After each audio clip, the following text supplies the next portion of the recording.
Bienvenue sur Africa 24 dans l'invité du jour. Nous recevons aujourd'hui l'homme d'affaires et acteur politique Jean-Louis Billon, actionnaire de CIFCA, premier groupe privé en Côte d'Ivoire, géant de l'agroalimentaire en poids lourd, également de l'économie au niveau de l'Afrique de l'Ouest. Bonjour Jean-Louis Billon. Bonjour.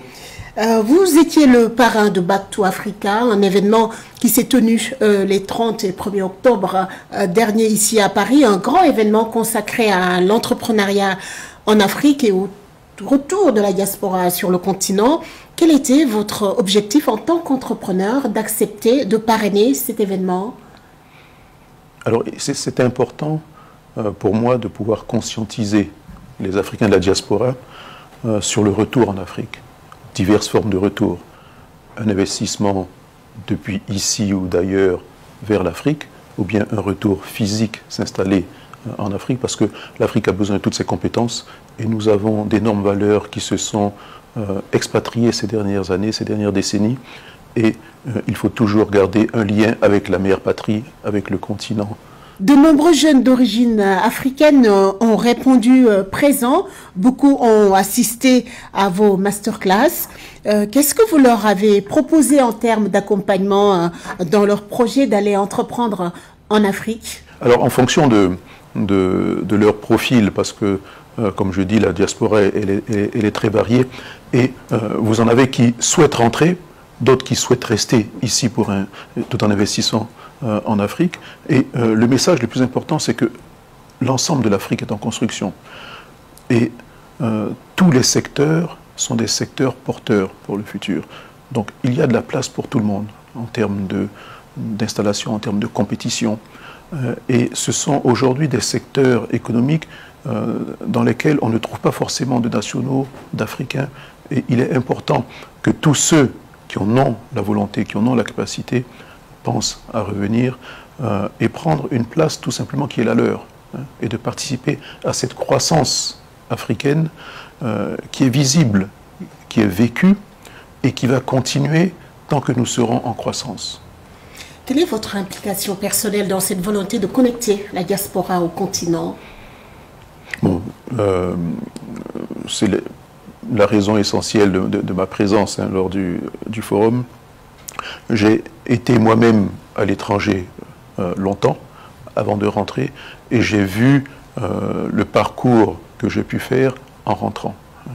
Donc, quand vous êtes allé parfaire votre éducation à l'étranger, quand vous avez trouvé des opportunités d'emploi ou d'affaires à l'étranger, il est important de regarder en arrière, d'organiser un retour vers le continent africain. J'appelle ça un retour vers le futur, parce que je considère que l'Afrique est le continent du futur.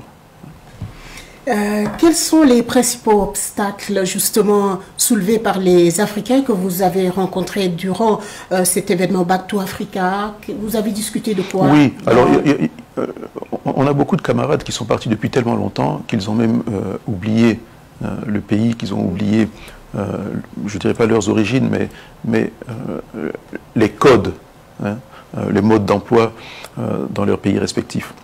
Donc, d'abord, retourner régulièrement, ne serait-ce que pour les vacances. Il y en a, figurez-vous, qui partent 10 ans, 15 ans, 20 ans, sans jamais repartir, ne serait-ce que pour rendre visite aux parents ou aller en vacances. Donc ça, c'est important de le faire. Ensuite, les autres difficultés sont des difficultés de méconnaissance des rouages administratifs et de la culture qui a évolué. Mais ça se corrige rapidement. La diaspora africaine qui est votre cible est composée de quoi au final? D'hommes, de femmes, essentiellement de jeunes. L'Afrique est un continent jeune et cette jeunesse se répercute aussi dans sa diaspora. Beaucoup de membres de la diaspora ont des moyens, mais vraiment des moyens importants. Vous vous rendez compte que sur ce forum, nous avons réuni 4000 personnes, grâce à Philippe Simo qui a fait un travail remarquable de promotion de cet événement, et 4000 Africains qui sont venus depuis les États-Unis, le Canada, l'ensemble de l'Union européenne, qui ont pris leur avion, qui sont arrivés au petit matin pour assister au forum et qui proposent de réinvestir en Afrique et qui ne cherchent que la porte d'entrée ou le secteur porteur pour eux. Donc, pour moi, c'est remarquable. Et l'autre aspect, c'est que quand l'aide publique au développement compte pour 2,2% du produit intérieur brut des pays africains, ce que la diaspora renvoie au pays compte pour plus de 3,5%. Donc c'est extraordinaire. Ça veut dire qu'ils sont plus forts que l'aide publique au développement. Alors, vous avez partagé vos expériences, vos réussites, mais aussi les défis. Il est impossible d'établir une conclusion globale, mais est-ce que vous constatez que les Africains de la diaspora commencent à avoir un regard beaucoup plus positif de l'Afrique? Ah oui, c'était indéniable. Ce qui est ressorti de ce forum, c'est cette formidable envie de retour vers le continent. Retour, comme je dis, physique ou d'une autre manière, mais aujourd'hui, le regard est tourné vers le continent.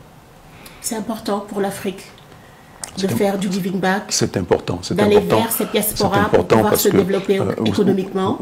En plus, ils ont acquis un savoir-faire, un mode de vie dans d'autres pays qu'ils peuvent ensuite transposer en Afrique. Vous avez des pays, je pense par exemple à un pays comme l'Éthiopie, qui a eu un boom économique grâce à sa diaspora. Revenu ces dernières années, et quand on voit le visage de l'Éthiopie ces 10-15 dernières années, c'est grâce à la diaspora que l'Éthiopie a changé autant. Et c'est faisable sur de nombreux pays du continent. Comment la diaspora ivoirienne se porte? Alors, bien également, elle est de plus en plus nombreuse. On la trouve sur tous les continents de la planète, aussi bien en Asie qu'en Amérique du Nord et bien sûr en Europe. Vous vous rendez compte que quand je prends une ville comme Atlanta aux États-Unis, où vous avez à peu près 6000 Ivoiriens répertoriés rien que sur Atlanta. Donc, elle est là, elle existe, et elle aussi regarde vers la Côte d'Ivoire. Voilà donc le bilan de Back to Africa. Parlons maintenant de politique. Vous étiez ancien ministre du Commerce et vous êtes devenu opposant à l'actuel président Alassane Dramane Ouattara. Quelles sont vos ambitions concernant l'élection présidentielle de 2025? Bon, pour ma part, j'ai clairement annoncé ma candidature et je suis sur ce cap. Donc, de toute façon, je pense que 2025, on tourne une page.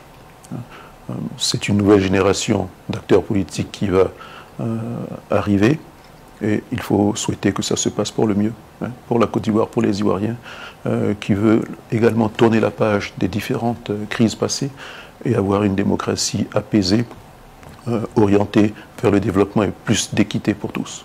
Qu'allez-vous proposer aux Ivoiriens? Je le réserve aux Ivoiriens. Jean-Louis Bion, merci. Vous étiez notre invité du jour. Merci d'avoir répondu à nos questions. Je rappelle que vous êtes actionnaire de CIFCA, premier groupe privé en Côte d'Ivoire, géant de l'agroalimentaire. Merci à vous également pour votre fidélité. Dans un instant, une nouvelle édition de l'information sur Africa 24.